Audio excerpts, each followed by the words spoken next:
catching up with an old friend to come up and introduce an old friend.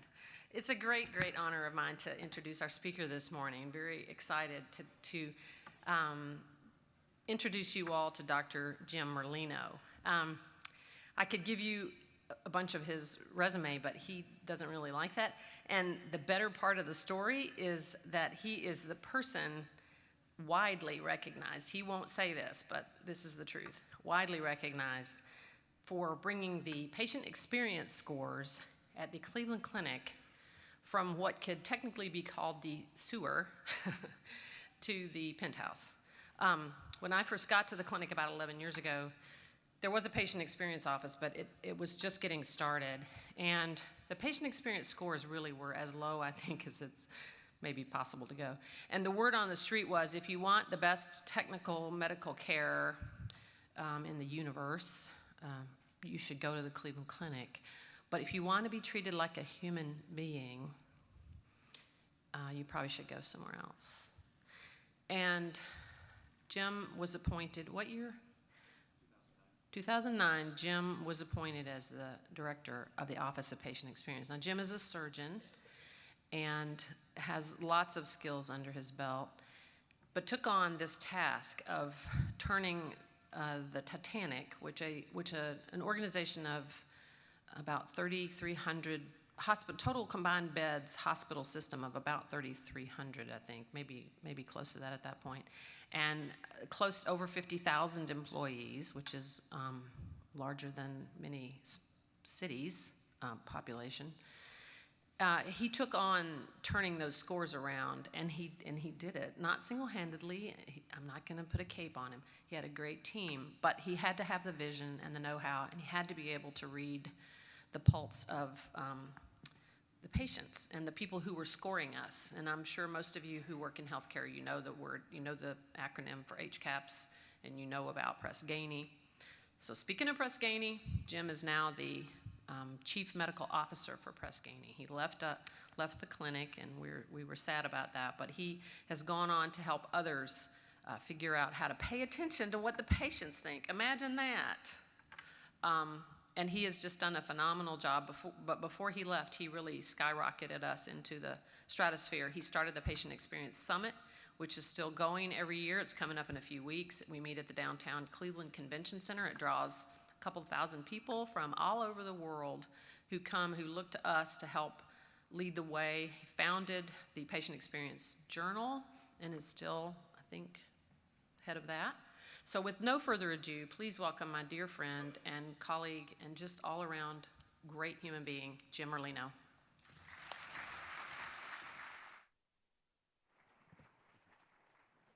Thanks for that. Thank you, Amy, and thank you for having me here today. And as everyone in the room probably knows better than I do, she exaggerates a little bit. Wow, the stage is a little like, this is bad because I am a colorectal surgeon and I have the attention span of a 2-year-old, so I tend to walk around a lot. So if it seems like I'm bouncing, it's because the stage is a little bouncing. But as Amy said, we did a lot of work to, I think, make the Cleveland Clinic more patient-centric, and it wasn't because of me, it was because of the team, and certainly Amy was a part of that team, and Dennis, who's here before her. It took a lot of people, and it's interesting, I was just recently with my former boss and the former CEO, Toby Cosgrove. We were having dinner and we were reflecting on it because it'll actually be 10 years in July that I was appointed to that position, which was incidentally 2 days after Toby's birthday. And I told him, I always tell him, I've told him again, that it's like the best birthday present he ever got was when he appointed me.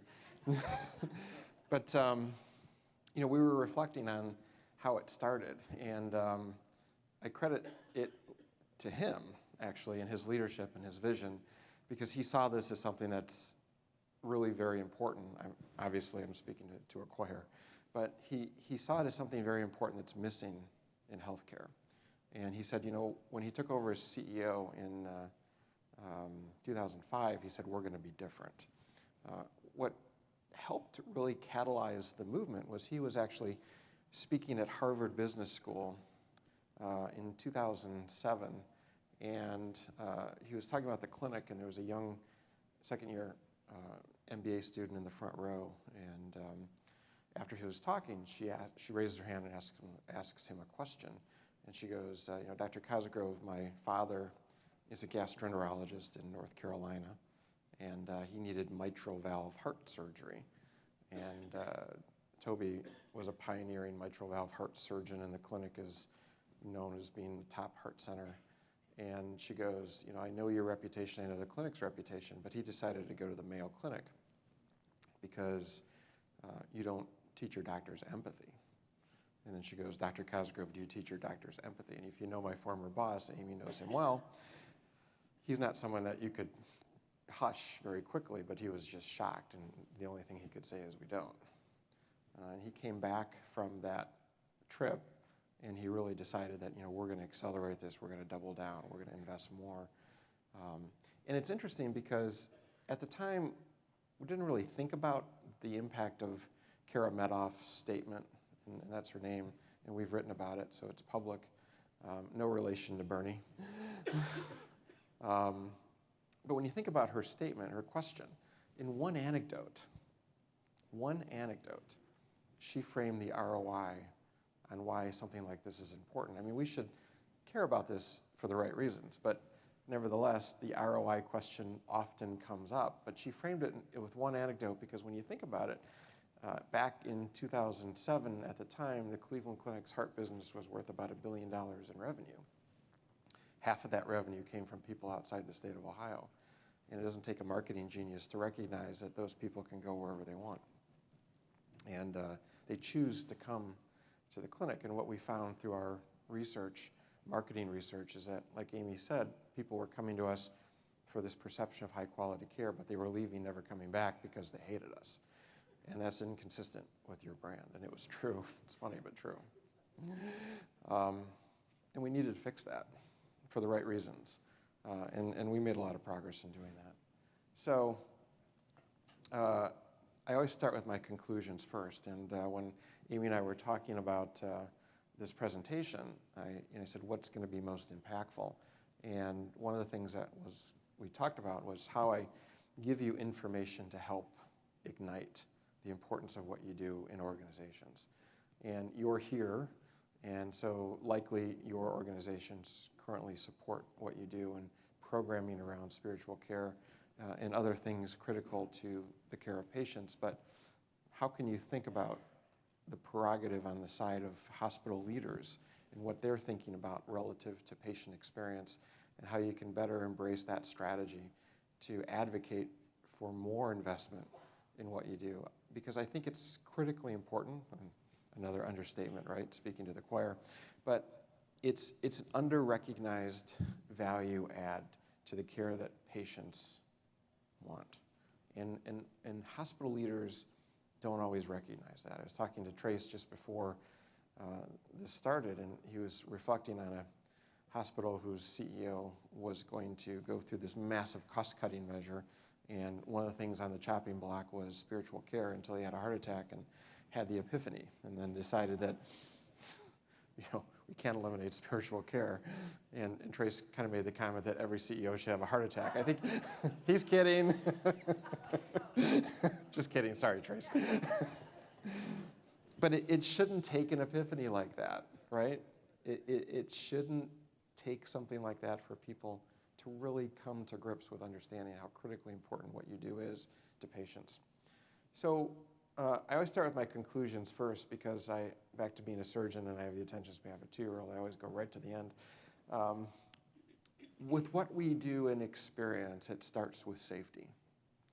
And this is relevant to what you do as well, and I'll give you some statistics and kind of paint a picture of how you connect it. We fail to realize that we don't often treat the whole of the individual. And the whole of the individual has many components, but it also includes their family, their social circles, their interpersonal relationships. What we do is about us as well. It's not just the people we serve. It's about us and our families. Patient experience is not about making people happy. It's about meeting their needs and understanding what those needs are. And patients' needs are different from what people leading healthcare typically think, and often what we, even as patients, often think. People's needs are different and they're individualized. Getting physicians in this conversation is critical because they are important leaders in the organization, whether they hold a title or not. At the end of the day, it's how we all lead, meaning how we talk about this, how we drive it, how we enforce it, how we hold people accountable for it. And then I don't need to say it's the right thing to do. I've always been moved by this quote, and Amy's probably the one that sent it to me, but as you ought not to attempt to cure the eyes without the head, or the head without the body, so neither ought you to attempt to cure the body without the soul. For the part can never be well unless the whole is well, and therefore if the head and the body are to be well, you must begin by curing the soul. Every hospital CEO, every hospital operations person should read this and recognize that, taking care of people requires us to think much more holistically than just the care we deliver. Because often the other things we do in addition to just the medical care are what really drives recovery and healing and gets people back on the right track. This is the only narcissistic slide that I have. I apologize for it, but I often get asked, how does a colorectal surgeon go from being a colorectal surgeon to chief experience officer? It actually started in 2004. I was helping to take care of a patient who was at the Cleveland Clinic, and I just gotten home. It was December 22nd, 2004. It's 2 o'clock in the morning, I went to bed, and my phone starts ringing. And I pick it up, and it was one of my colleagues at the clinic calling to tell me that the patient that I was taking care of, the guy on the right, had arrested and died in the hospital. And you're at that crossroads, you're really tired, it's the middle of the night, there's people there, but I get up and I drive into the clinic at 2 o'clock in the morning. And I'll never forget it for many reasons. Number one, it was like the first and worst snowstorm of the season. Secondly, it was December 22nd, there's a lot going on. I get up to the floor, and I'm sure many of you have seen the site of an arrest. The floor is a little bit of a disaster. The crash cart's out. There's garbage all over the place. The nurses, who are arguably the Navy SEALs, who are the first ones to storm the beach in any emergency, are exhausted. They're trying to take care of the family. They're trying to clean the room up. They're trying to take care of the body. There's nurses swarming in from other units to help. The family's there, talking to somebody from operations, mortuary services, is it still called that? And the guy's asking the family, what do you want to do? What are your arrangements? And, it's like 3 o'clock in the morning now, and the family's like, arrangements 8 hours ago. You told us everything was fine. Go home. Anybody seen that before? Too many times, right? It's very surreal. What made it very surreal for me in that particular night was that the guy that died was my father. And that was kind of my epiphany. Right? Because I had never been on the other side of healthcare. I'd never been a patient yet. My family had never been seriously ill. But here I was in an organization that I was working at now, seeing the other side in a very different fashion. And it started 8 days earlier when my father was diagnosed with bladder cancer. He came for an ambulatory procedure, outpatient procedure, for a cystoscopy and a biopsy. He had a complication, which was a preventable serious safety event. He was admitted to the hospital. 8 days later, he suffered another complication and died as a result of that. So he died from preventable safety events. And his experience while he was in the hospital, and people weren't really talking about it back then, was terrible. This is before Toby actually became the CEO, but things that we hold hospitals accountable for today, he would have failed us on. Things like his physician not rounding on him, one of my former colleagues. So it really sent the message to me that when I was practicing that I needed to be different, that we needed to do better. And it's kind of an interesting story because when I got the interview to be chief experience officer, I didn't really want the job. My chairperson had put my CV in for it, and I get this interview with Toby Cosgrove, and he asks me, why do you want to be the Chief Experience Officer? I said, I really don't want to be the Chief Experience Officer, and he looks at me kind of funny, and he pauses for a minute, and then he goes, well, why do you think this is important? And I said, well, it's probably important because we should not have anybody in our organization die again, believing, like my father likely believed, like many of my family members still do today, that this is the worst place in the history of medicine. So it's funny, I left that interview thinking that I killed it, meaning didn't get it because I didn't want it. And 20 minutes later, I get a call from Joe Hahn, who's our chief of staff, and says, oh, congratulations, you're it. But that personal story taught me that, it's about all of us, right? It's not just about the people in front of us. And I think often people in healthcare lose sight of that. We forget that, that patient in front of us, that family member in front of us could be us, could be our family. And it's not intentional. I think 98% of people come into healthcare for the right reasons, to help people. That's what drives us. I'm sure that's what drives you. But often our colleagues lose the perspective, the empathy, the compassion, because they get on this hamster wheel of what they do. And they're so involved in just the everyday operations of taking care of patients, which is really hard. They just forget a little bit about that passion that drove them to the field to begin with. And we have to remind them. And I don't mean just we, people that are in spiritual care, but I mean anyone in healthcare needs to remind everyone why we're here and what we're doing. And that it's not just the people we serve, but it's about us. So I always put this in because it's a little bit of colorectal humor, getting back to my roots, but this is how I felt. This is how I felt the first day as Chief Experience Officer at the Cleveland Clinic. Like, oh my God.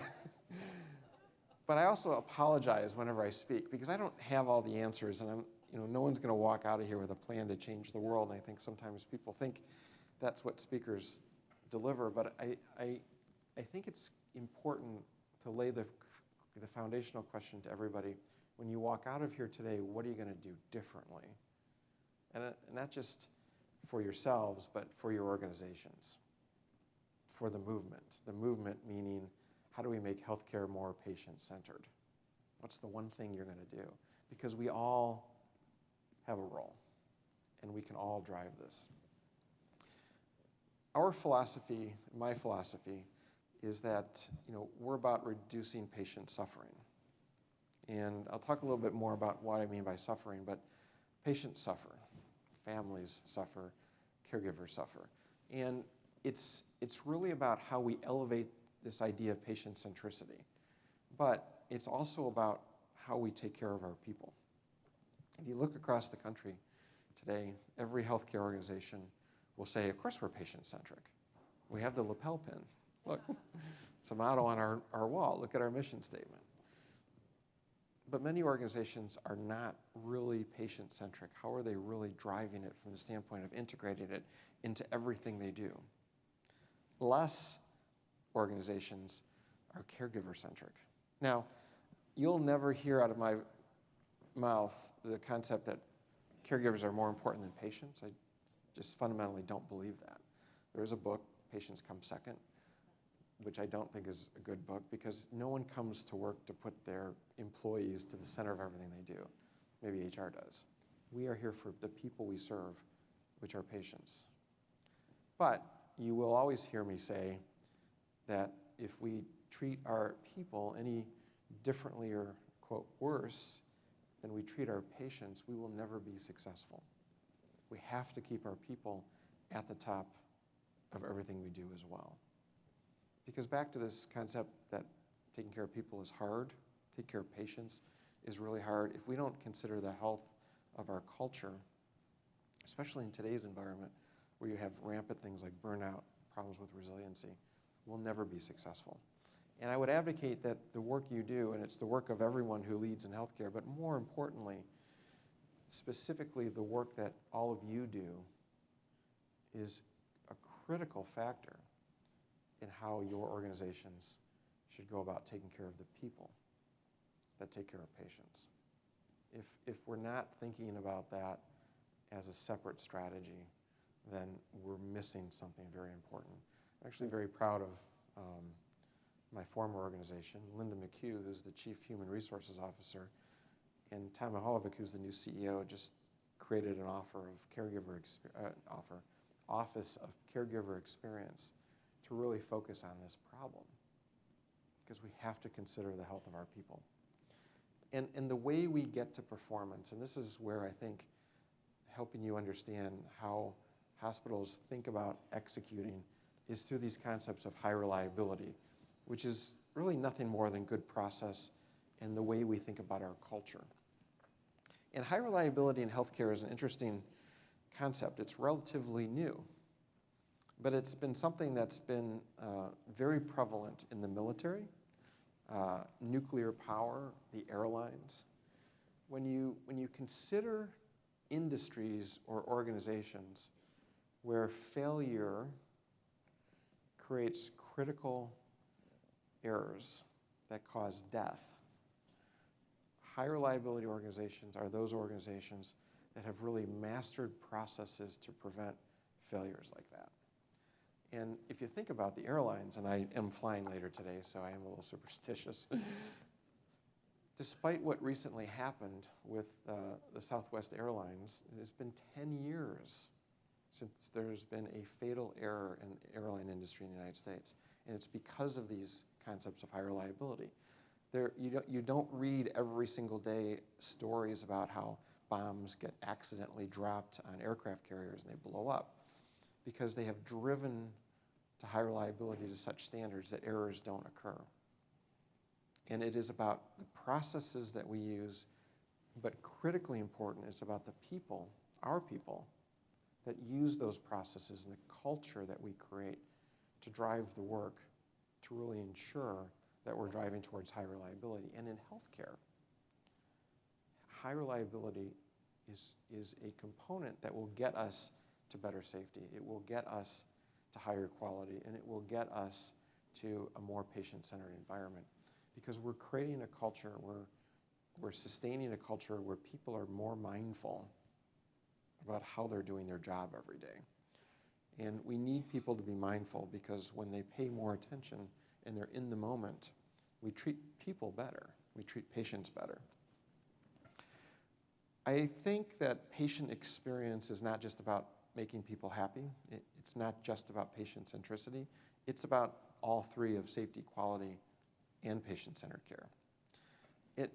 What I call this is the fundamental promise that we as healthcare organizations make to patients. I mean, when you think about what we do, we deliver safe, high-quality, ideally patient-centered care. That's what we do. If we can't do that, we shouldn't be in healthcare, because you need all three. You know, you can be the best surgeon practicing at the greatest healthcare system in the history of medicine, but if you make an error and you do something stupid that caused the patient to die, all of that greatness is kind of irrelevant. And the way I used to frame this to my colleagues at the clinic was, I would say, listen, it's about delivering safe, high-quality care in an environment where when people walk away, they feel we cared for them. And that's a much different message as well than just saying patient experience is about making people happy. Because when you think about what we're trying to do to advance this, right, we have to deal with cultures, and cultures of many stakeholder groups, including physicians and nurses and others, who don't always embrace this concept of patient centricity, right? You talk to physicians, not all, many, about patient experience, and they'll say, I didn't go into medicine to make people happy. All right, but did you go into medicine to provide safe, high-quality care? Well, yeah, of course. Did you go into medicine because you wanted to connect with people so that they feel you're actually caring for them? Well, yeah, of course. It's a very different narrative. So patient experience is about the big three, fundamentally, but it's also important for how we talk about this, because we face a lot of obstacles in this chronic, chaotic healthcare environment to get people to think about this. And vocabulary counts. Why is safety first? Because the statistics are staggering. I'm not going to go over all the numbers, but it should scare us. 440,000 people in the United States this year are going to die because of an error that was preventable. Peter Pronovost, who was the head of the Armstrong Institute at Johns Hopkins, found that if it were disease, it'd be the third leading cause of death in the United States.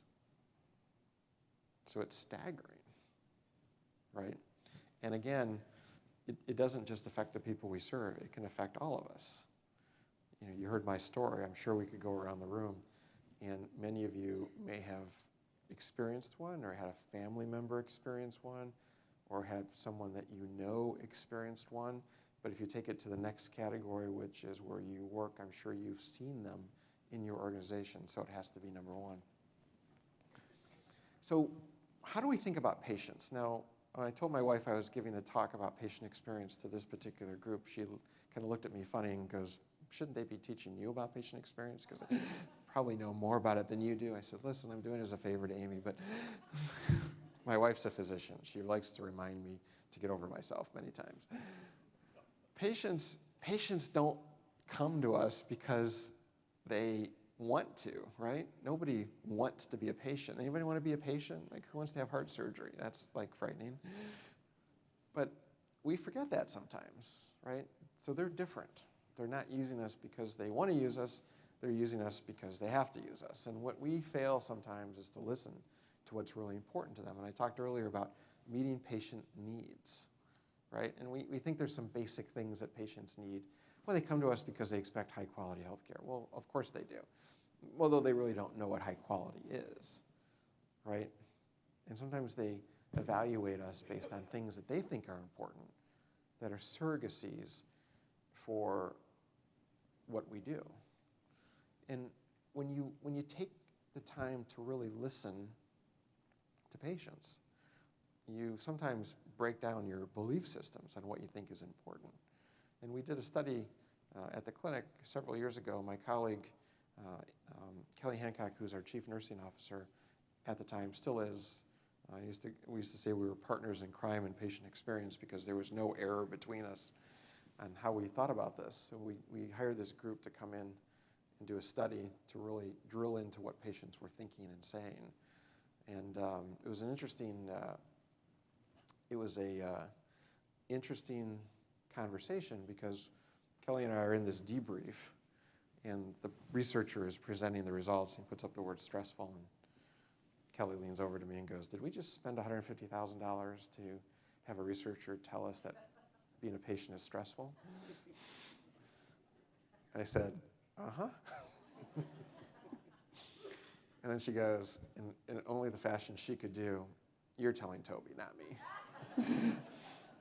But the findings were fascinating, other than just the fact that they told us being a patient was stressful.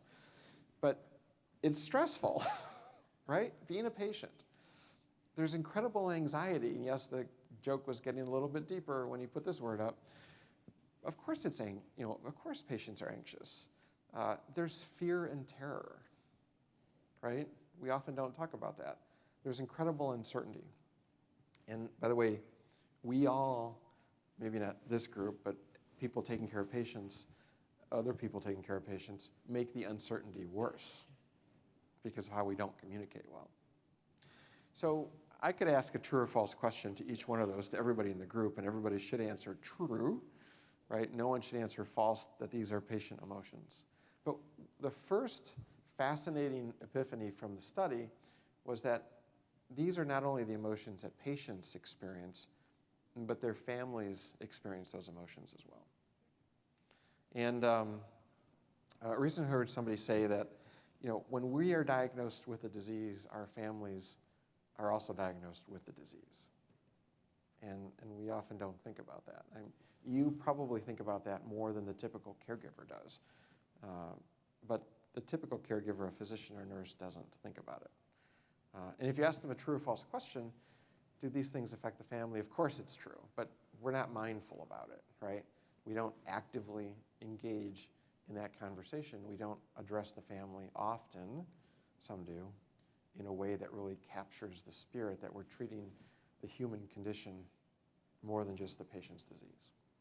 And that human condition involves the entire circle around the patient. The third interesting piece of this is these are emotions that the patients experience. These are emotions that the family experiences. These are often emotions caregivers experience. Now, it wasn't work we did at the clinic, but we do a lot of other work at Preskini, and what you find is that we ignore the impact of circumstances on caregivers. And it gets back to that issue of what we need to do to help caregivers stay healthy. They experience these emotions as well. And there's tremendous confusion in healthcare, again, made worse by us. What do patients want? So they want respect. And again, it's true or false. Of course they want respect, but it's not what you think. They want us to know them as an individual. They want us to respect them as a person, not a patient. My colleague at Preskini, Christy Dempsey, who's our chief nursing officer, said to me one day, it only takes 47 seconds to make a personal connection with a patient. Imagine for a minute if everybody in healthcare took 47 seconds to make a personal connection with a patient, how far that would go with the patient. The other reason they want this respect, and again, respect really should be in quotes because it's not the typical definition of respect, but they believe, actually, that when we respect them more as an individual than a patient, that we will care for them better. It gets to the whole idea of, do you treat somebody like your family member?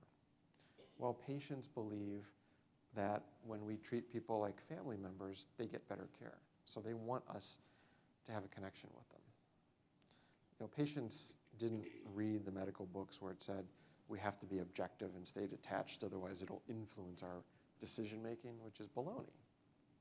Right? Patients don't want that. They want us to feel, they want to feel connected to us. They want us to communicate. And again, true or false question, but it's not just about how we communicate with them. And this is the fascinating aspect of the study and what patients see. They want us to communicate better with each other, right? That's what they see as a surrogacy for quality, because when the nurse comes in, or when the doctor comes in at 5 o'clock in the morning and rounds on the patient and leaves, and the nurse comes back at 7 or 8, and the patient asks the nurse, what did the doctor do? What did he say? And they don't know. The patient's sitting there thinking, that's probably not good, right? And it's not good. And that's a failure on our part. And it's not just the doctor and the nurse, but it's the team around the patient and the family. They want happy people, and this was kind of the joke too when the researchers were debriefing us, because we thought, here it is, we've been saying for a year that patient experience is not about happiness, but now they're telling us it is. But actually they were kind of playing with us a little bit, because it's not about happiness. They want consistency. They want us to be consistent, because when I walk into a room and I appear anxious or angry, the patient's thinking, did I do something to make them anxious or angry? If a nurse walks into a room and he or she is rushed or anxious or angry, the patient's thinking, oh, I don't want to do anything to hold them up. Or did I do something that makes them anxious or angry?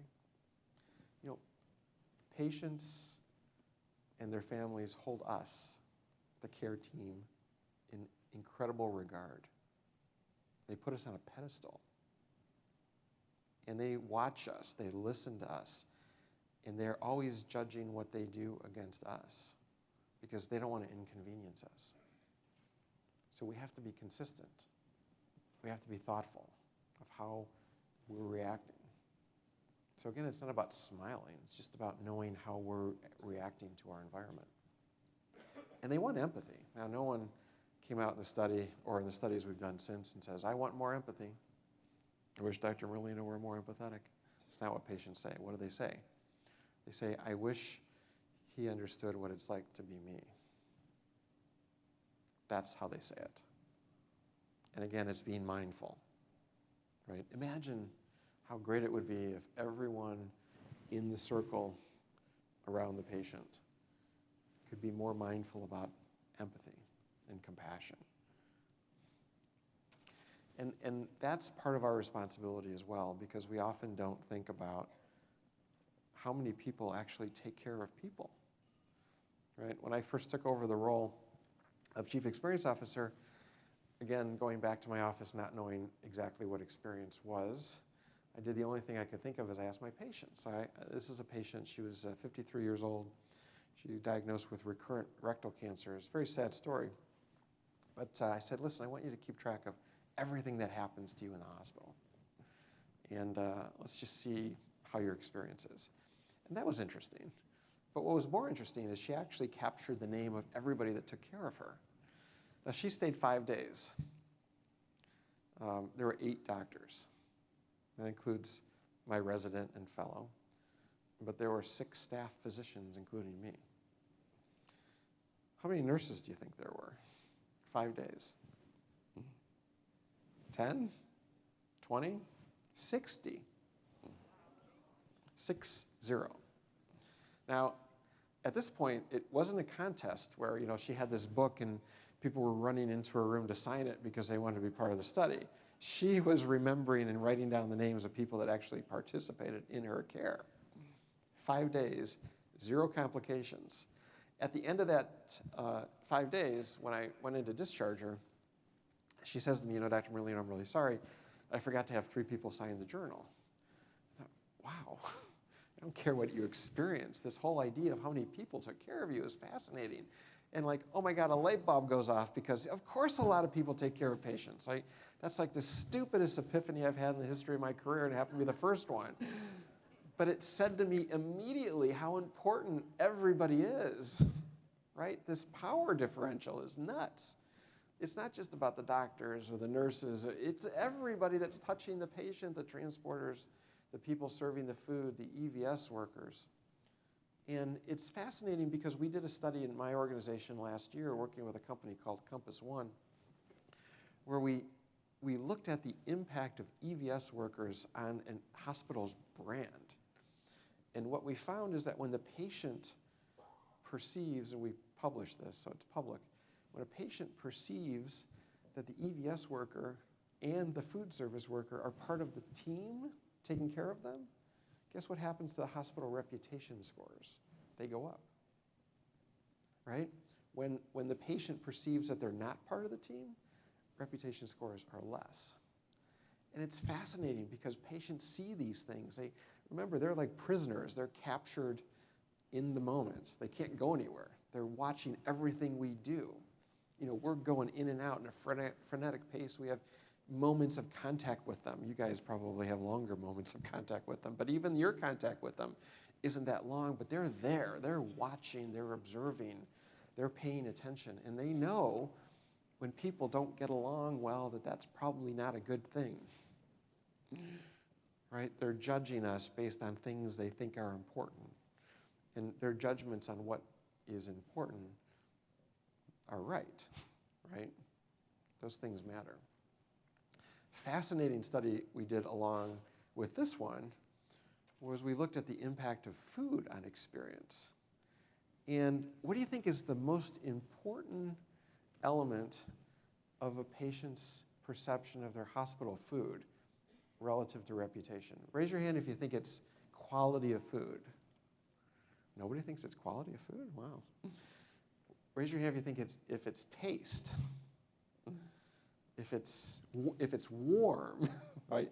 Did it come up in the thermostat from the basement 3 miles away? Did it happen to survive the journey, right? Is my toast shriveled up? None of that counts, actually. The most important factor that drives experience and impacts reputation is the order being right. Why do you think that's the case?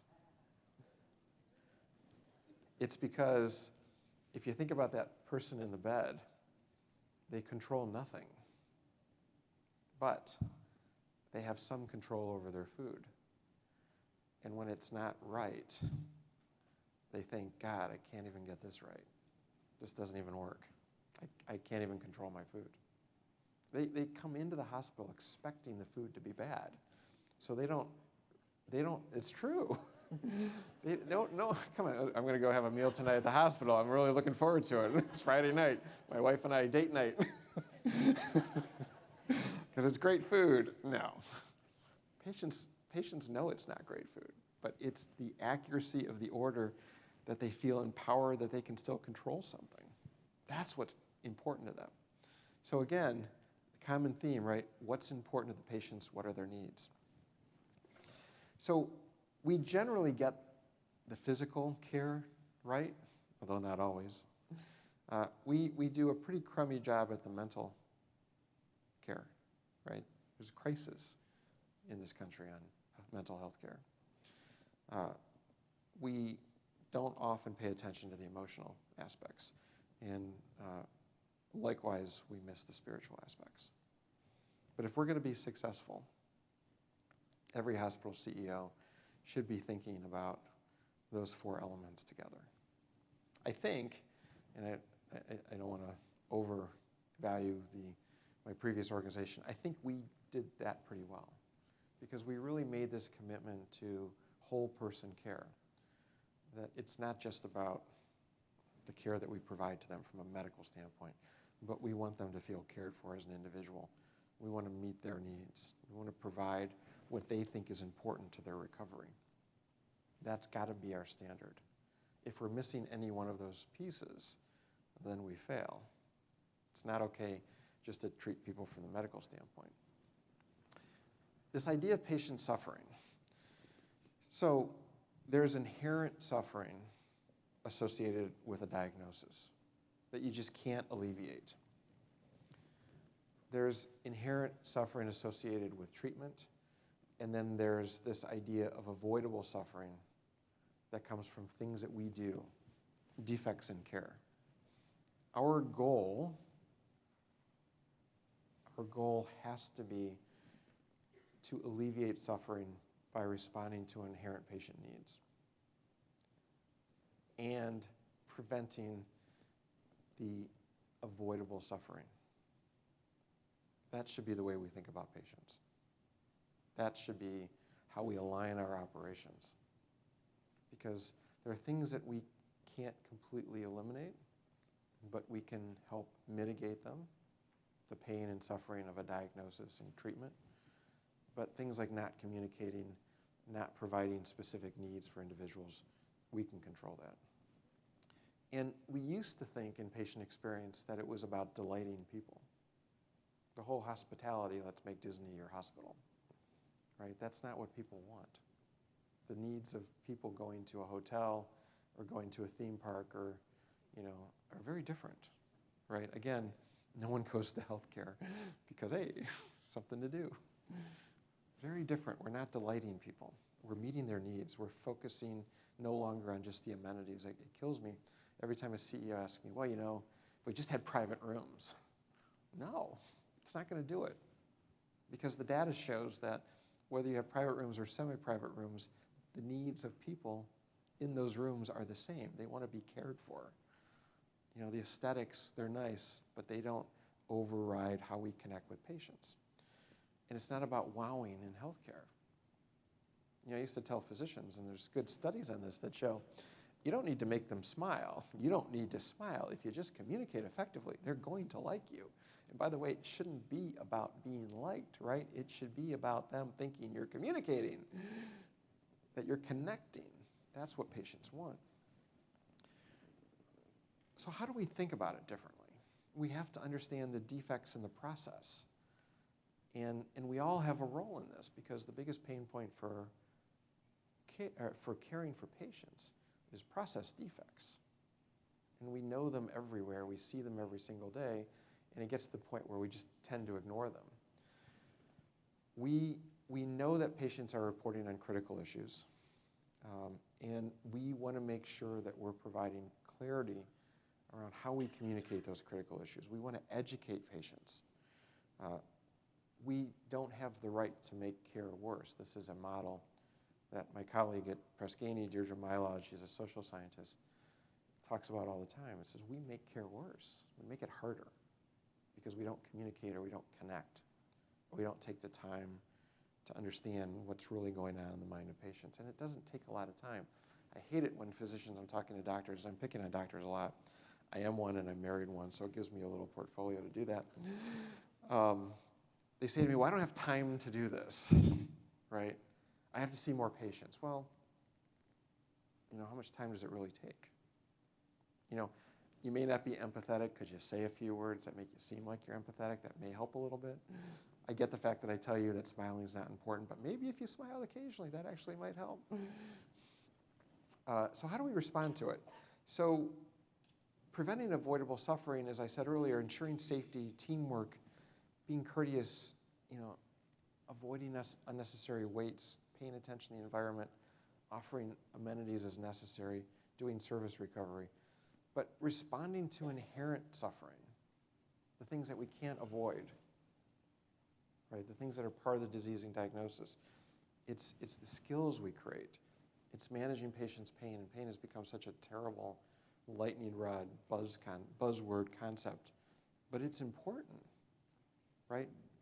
The pendulum has swung a little bit too far on managing pain, but we have to manage pain because patients have a lot of it. We have to inform on what's happening. We have to personalize their care, right? If spiritual care is important to them, that needs to be part of their care plan. If Reiki is important to them, that needs to be part of their care plan. If having their pet dog is important to them, we should work towards ways to make that happen. How do you personalize it? Because we're already making it hard enough. Providing patients with choice and empathy and preparing them for this terrible journey that they're about to enter. And we used to have all of these things sorted out by just kind of list of things that caregivers should do, but you can really break it down, right? There's inherent suffering that we can improve, as I said, by informing better, personalizing things, showing empathy, protecting patients' privacy, offering choices to them that are important to their needs, demonstrating clinical skills for clinicians, managing pain, preparing for discharge. But the avoidable thing is just being a little bit more personal, making that connection. So our approach to patients needs to be designed around how are we going to avoid their suffering? And by the way, as I said earlier, it's their family suffering as well. And little things matter to patients. And again, it goes back to this concept of being mindful. We did something called leadership rounds at the clinic, where once a month about 120 leaders would come together in an auditorium a little bit smaller than this one, and we'd spend a couple minutes celebrating caregivers, people who were called out for doing a great job. And then we'd break into groups of 2 and 3, and we'd go around on patients for an hour, and then we'd come back. And Toby was actually a power rounder. He loved it. And he was always paired up with Kelly Hancock, our chief nursing officer. And one day he walks in a patient's room, and he meets Mr. Green. He says, Mr. Green, how are you? Now, Toby's a heart surgeon, so you got to give him a little leeway because he tends to run a checklist. How are you? How's the care? How are things going? The nurse is being nice, da, da, da, da, da, da. And everything was, yes, great, fine, no problems, da, da, da, da, da. And Kelly, typical nurse, looks at Mr. Green. She's much more empathetic and compassionate. She looks at him and goes, Mr. Green, something just doesn't look right. Are you sure everything is okay? And Mr. Green looks at Toby and he goes, Dr. Cosgrove, says, I am 77 years old. I am dying of lung cancer. I am a Vietnam veteran and I have the Silver Star. And you would think that someone like me could be treated with a little bit more respect than being called sunshine. Now, Toby was 77 at the time. He is a Vietnam veteran and also had the Silver Star. What are the odds of that? And he sits down and he apologizes. He says, that's really terrible. you should be called by Mr. Green or whatever name is important to you. He says, we don't have the right to choose.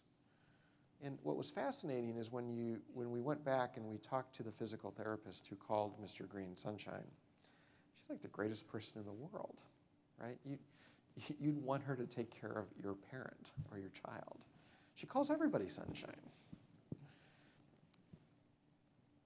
But what she didn't realize is that one word, one action, randomly, after taking care of literally thousands of patients, she found somebody that it offended.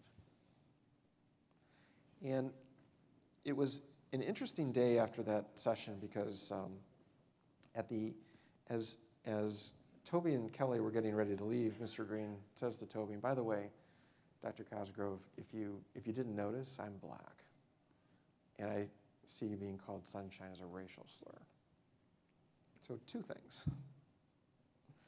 And we came out of that meeting, or out of that debrief from that episode of Leadership Rounding, and we really doubled down on this concept of we need to be sensitive to making sure that we're addressing people by what they want to be referred to as. The other thing that we came out of that meeting is that we really doubled down on diversity and inclusion training. And so a couple lessons came out of this, and there's always lots of lessons in healthcare. Lesson number one is little things count to patients. And again, it gets back to all of us being mindful on what's important to them. The second thing is that little things can help an organization get better when we just take the time to pay attention to them. Because those were two critical little things that could mean a lot to many people. And it made us better because he had the courage to step up and talk about it. So your responsibility, this is actually a Nerf ball gun. I was going to put a tank up there, but I think that would not have been a good visual for this group. But your responsibility, so let me give you some information that I think you can use to help drive this not only in your organizations, but as a bigger movement. Information that can help you think about ways to integrate more how spiritual care can help organizations get better. Our company did a study last year where we looked at all publicly reported data on every hospital in the United States that reports to CMS. There's about a little north of 4,500 hospitals. And what we found is that when experience of care, and we used HCAHPS because that's the gold standard for what CMS collects, that's the Inpatient Hospital Experience Survey. When HCAHPS performance is in the top quartile of performance, all publicly reported safety and quality metrics are better, every single one of them. But importantly, and we didn't do the study for cost, but we looked at the financial metrics that CMS collects on every hospital in the United States. And that's this thing called MSPB, which is Medicare spend per beneficiary. MSPB, spend in the 30 days of care, and then spend during the entire care. And they also collect net margin. All financial metrics were better when experience was higher, consistently, across systems, big hospitals, small hospitals. Then what we did is we took all of that data and we merged it with our engagement database for caregivers and physicians. And that's the largest engagement database in the United States. 1.2 million caregivers, 80,000 physicians. The same relationships held true for engagement. So when our people are more engaged in their work, not satisfied, but engaged, and I'll talk about what that means, all of those same relationships are true. Safety is better, quality is better, experience is better, costs are lower. So think about this from a business perspective, right? We are so focused in the United States today on cutting, that maybe, just maybe, if we invest in the right things, costs will be lower because care will be better. That's what we think that shows, and that's national data. We looked at 937,000 ambulatory visits. And we did this study because we're constantly taking thoughts, I say thoughts in place of criticism, from physicians about what patient experience is. So of all the metrics that are collected in the ambulatory environment, we looked at those to find out what are the most important drivers of whether we would walk out recommending that doctor. So of the 937,000 visits, on a baseline, 84% of the people would recommend the provider. If the provider worked a little bit harder at showing confidence, that we believe they were more competent, that would recommend went to 98.1%. If the patient perceived that the ambulatory team worked better together, recommend went to 99.2%, and if the physician provided just a few words to demonstrate some empathy, that recommend went to 99.4%. And this is important because what it says is what's important to patients, right? They want to have confidence in us. They want us to work together. And yeah, they'd like us to show a little empathy. So even if you don't believe that empathy is important, for God's sake, be competent and work as a team. Not about making people happy. 1.2 million ED visits. The reason we did this is because we're trying to understand the biggest pain point in the emergency department, which everybody thinks is wait time. It's not.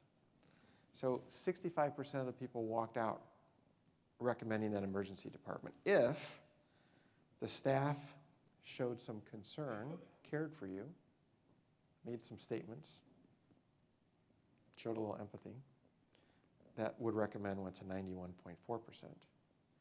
If that same staff kept you informed, it went to 94.5%. And if it kept you informed, and by the way, if when it was just stopping into your room to make sure everything was okay, to let you know they didn't forget about you, they said, I know you've waited a long time, we didn't forget about you, your would recommend went to 97.0%. And by the way, it's not just nursing staff, it's anybody that can just pass by that room and say, Mr. Jones, we didn't forget about you. You okay? Do you need anything? I know you've waited a long time. What was interesting is if you do that, patients will wait a long time. We did this sensitivity analysis, I don't have the data in the slide, where we looked at it across up to 8 hours of waiting. And in fact, if you just show a little concern, keep them informed and talk about delays, your recommendation will still be at 97%, even if they wait for you for 8 hours. Again, it gets back to the human condition, right? And this is about the cultural piece, that it's not about putting a smile on it, it's not about making people happy, it's about how we work together as a healthcare team to do what's right for the patient, because patients in the emergency department want to know that we didn't forget about them. As leaders, we should think about how we are accountable to what we do. And this is a conversation that all of us can have in healthcare. We're very good at our verticals. If I'm the director of name your department in Hospital USA, I know my metrics, I manage my people well. I don't often connect to my peers very well. And often I don't think back to what's my emotional intelligence and how well am I doing as a leader. But as leaders in healthcare, and this comes right out of the high reliability work, we have to be responsible for not only ourselves, but our peers and our verticals. It's all three. And why this is relevant is because it helps us to frame the complexity in healthcare and how we manage what we do. And if we drive these conversations, it helps our operations people to recognize that we can help integrate into what they're doing. That spiritual care is not a silo, that patient experience is not a silo, that quality and safety are not silos, that in fact we need to connect the work better together because the data shows they're connected and we have an opportunity to perform better. Safety, quality, experience have to be connected to a caregiver engagement because engagement drives all three. You, not as people who work in hospitals, but you as people who drive spiritual care in your organizations have as much responsibility for driving engagement and taking care of your people, and many of you know that, as you do for patients. You are part of that conversation. We have to get over the data, and we fight these battles every single day. Here's an example of 7 comments by 7 patients. I'm not going to read them, but you can see like how unhappy these patients are. But if you think back to the way I defined patient experience around safe, high-quality, patient-centered care, we failed on all 3, right?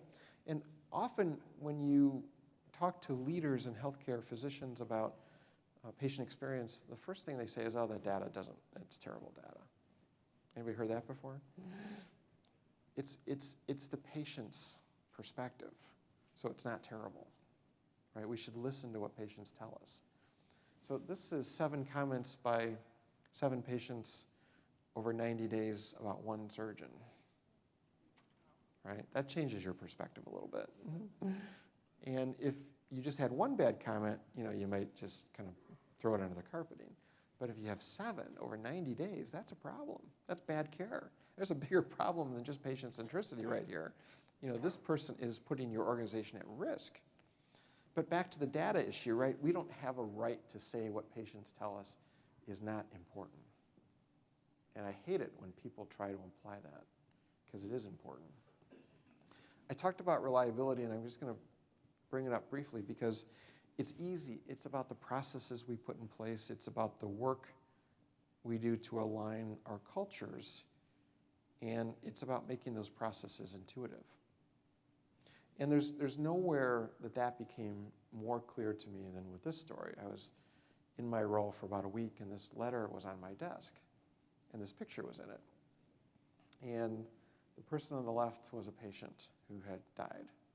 And her husband wrote a 7-page letter, I still have it, to Toby, saying that you failed our organization.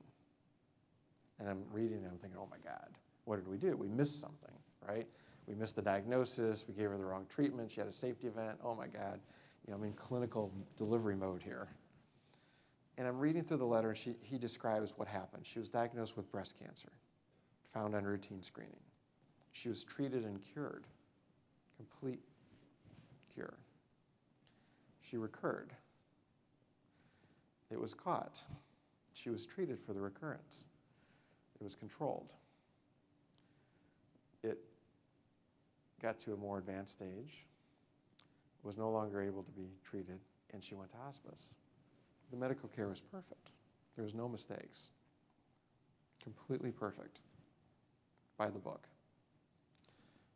She was at home in hospice, and she got dehydrated, and her husband took her to the emergency department, and they admitted her. Now, many of you should be asking, why did you admit a patient in hospice, right? First process issue. She stayed 4 days in the hospital and died. Now, what was fascinating is that she had no reason to be in the hospital.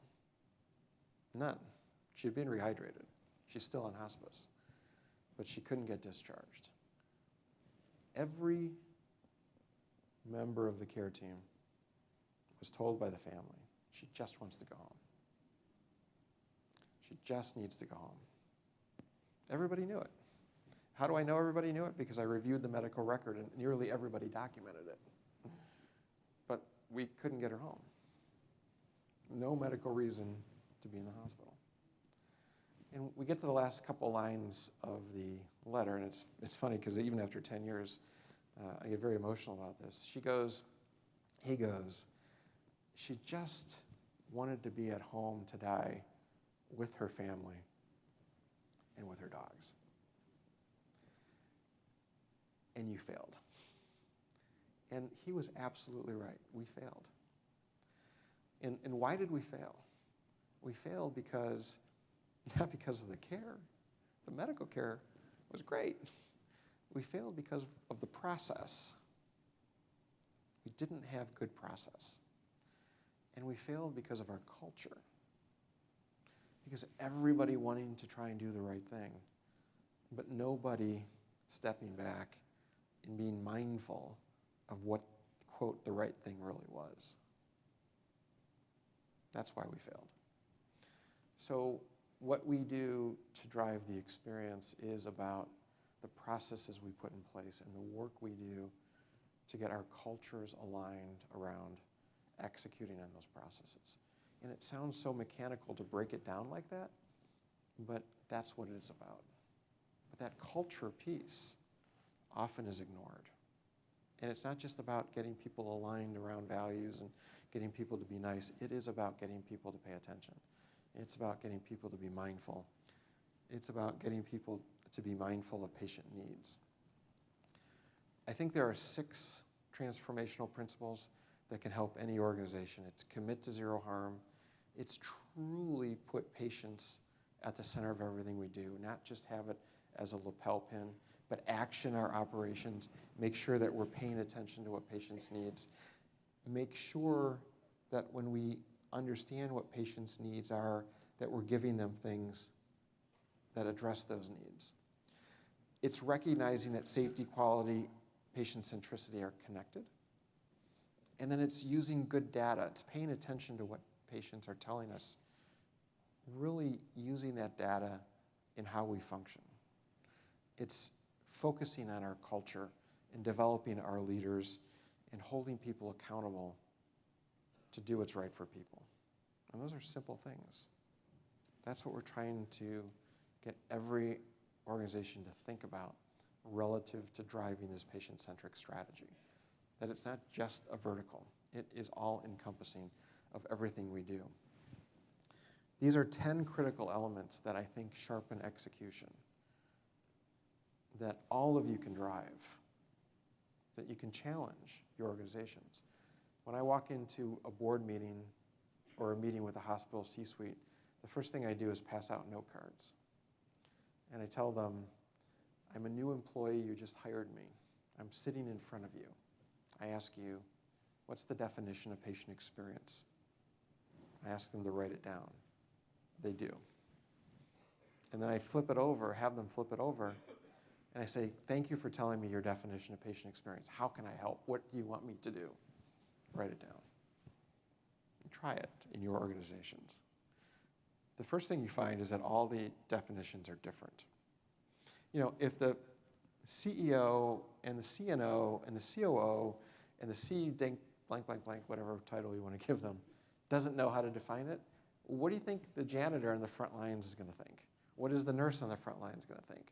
What's the doctor going to hear? They're going to hear noise. They're not going to know.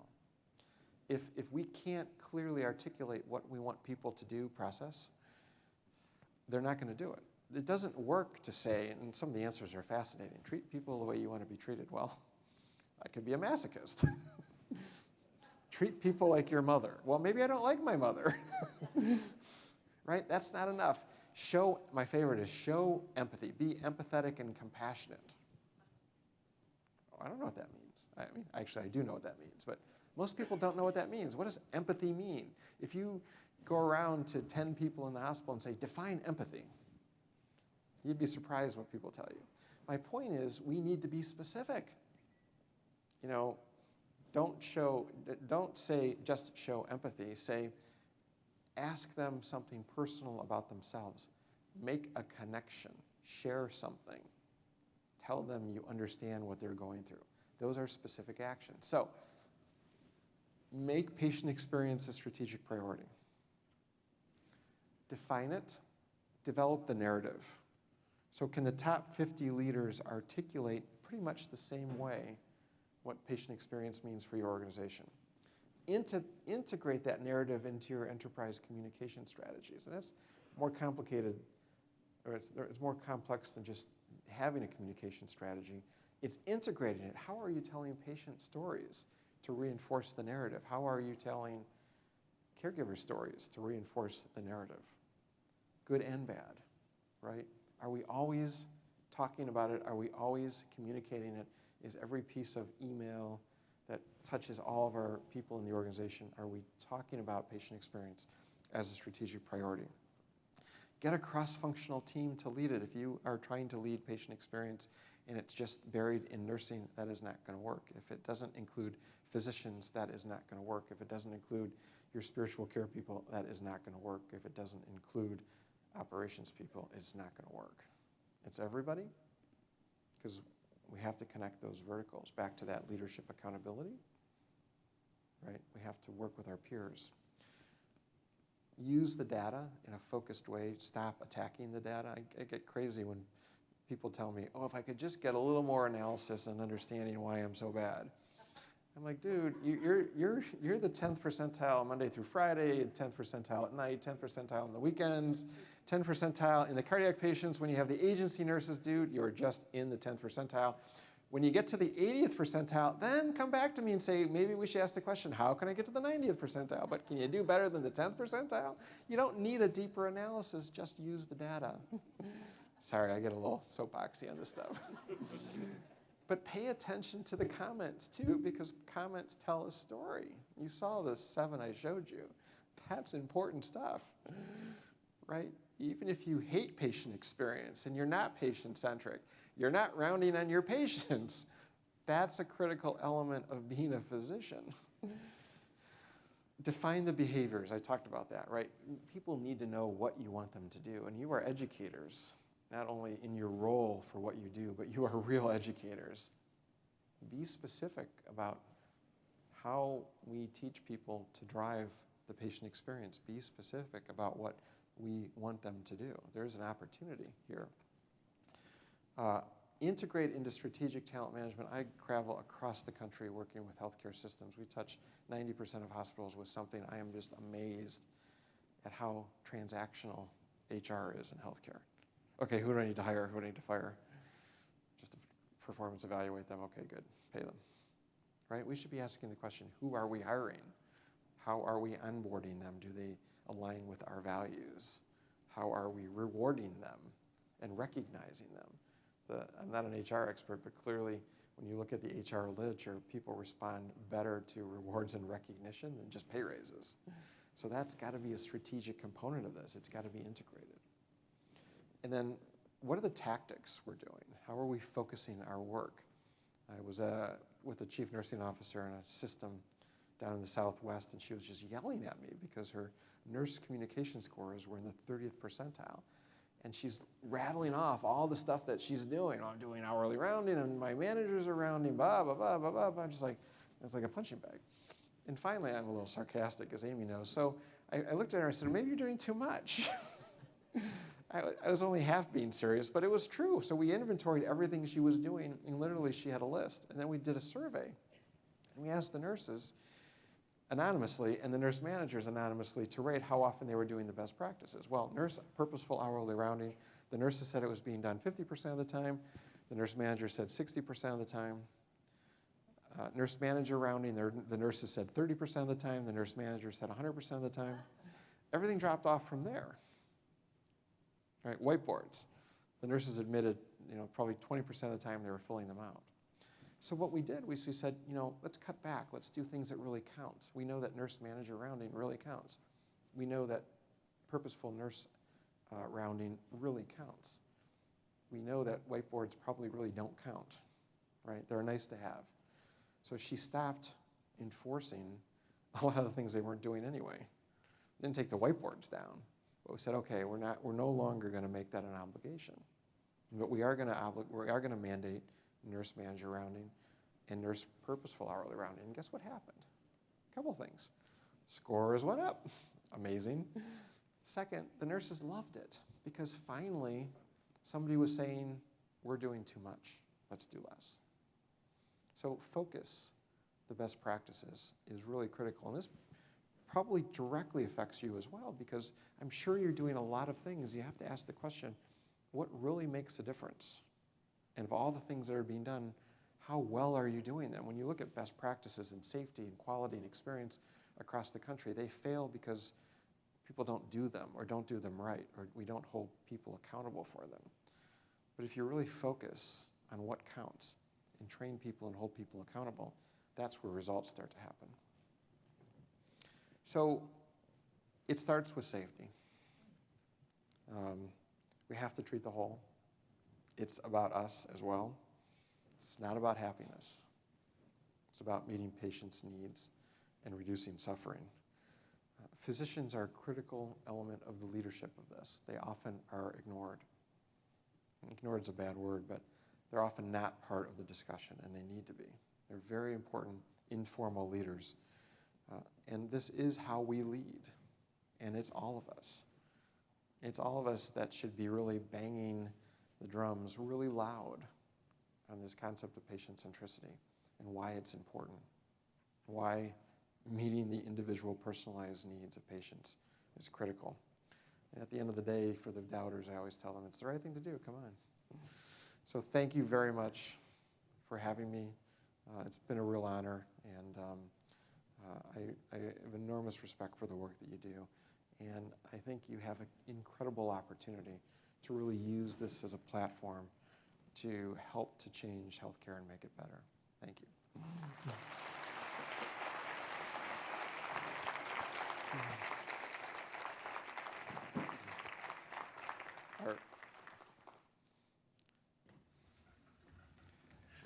I think we have time for one or two questions. Miguel.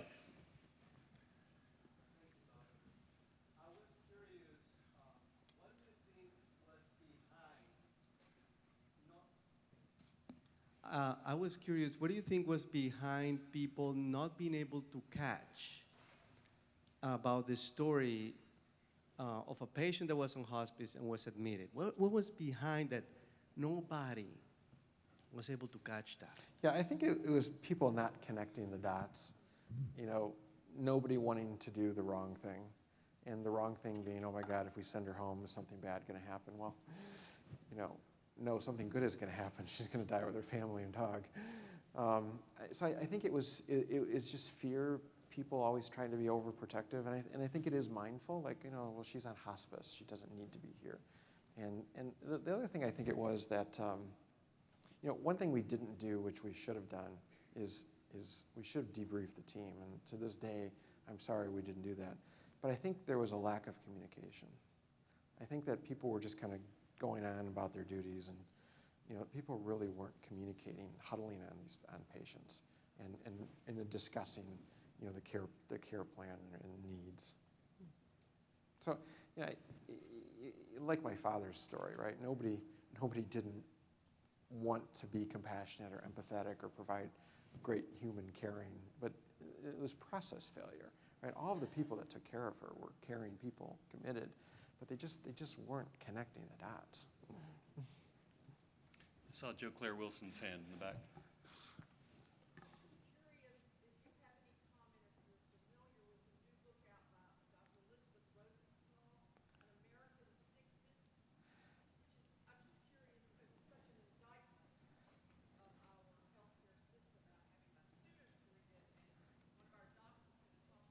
Yeah, you know, I know of the book. I have not read it, but it is definitely on my list. But I know the themes, and the theme, and it's right. I mean, there are so many gaps.